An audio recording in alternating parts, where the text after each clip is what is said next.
Glimpse చూశారు కదా. June 10వ తారీఖు ఇంకోటి ప్లాన్ చేస్తున్నాం, పూనకాలు వచ్చేస్తాయి. సార్ నేను ఇండస్ట్రీకి వచ్చి 10 ఏళ్ళు అయింది సార్. నాకు రామారావు గారు నా లైఫ్లో ఎంత ఇంపార్టెంట్ అంటే, సితార్ ఎంటర్టైన్మెంట్స్ అని బ్యానర్ పడినప్పుడు రామారావు గారు శంఖం ఊతితేనే బ్యానర్ పడుతుంది సార్.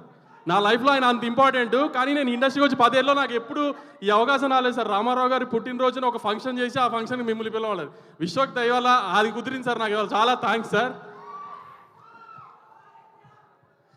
ఇదని చాలామంది గ్యాంగ్స్ ఆఫ్ గోదావరిలో విశ్వక్ ఇలా చేశాడు, అలా చేశాడు, ఇలా చేశాడు అలా చెప్తున్నారు.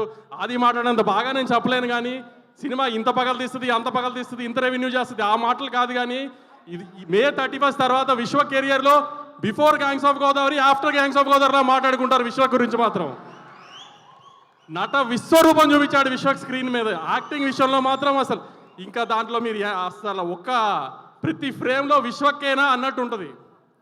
అలానే మా డైరెక్ట్ కృష్ణ చైతన్య కూడా చాలామంది షాక్ అయ్యేటట్టు తీశాడు సినిమా. ఇది నిజంగానే కృష్ణ చైతన్యనే తీశాడా నాకే అనిపించింది. అంత ఇంపాక్ట్గా, అంత ఇంటెన్స్గా ఈ మధ్యకాలంలో తెలుగు సినిమాల్లో ఇంత ఇంటెన్స్ సినిమా రాలేదు. మా Radhika first time de glam role చేసింది. చాలా అందంగా, చాలా క్యూట్ ఉంది. చక్కగా రత్న వైఫ్గా చాలా పద్ధతిగా ఉంది. కాబట్టి రాధికకి రివర్స్గా ఊహించుకుని రండి. అంజలి గారు ఫస్ట్ టైం మీతో పనిచేస్తామండి. కానీ స్క్రీన్ మీద మీరు కనబడగానే స్క్రీన్ అలా లిటప్ అయిపోయిందండి. ప్రతి చోట మీరు కనబడినప్పుడల్లా అది మాత్రం మీరు స్క్రీన్ తినేశారు అసలు. యువన్ శంకర్ రాజా ఆర్ఆర్ నిన్నే ఫైనల్ చేశాడు. నిన్నే చూసాము చెన్నైలో. ఇరగ తీసేశాడు ఆర్ఆర్. మీకు ఈ ట్రైలర్లో కనిపించిన ఆర్ఆర్ జస్ట్ 10%.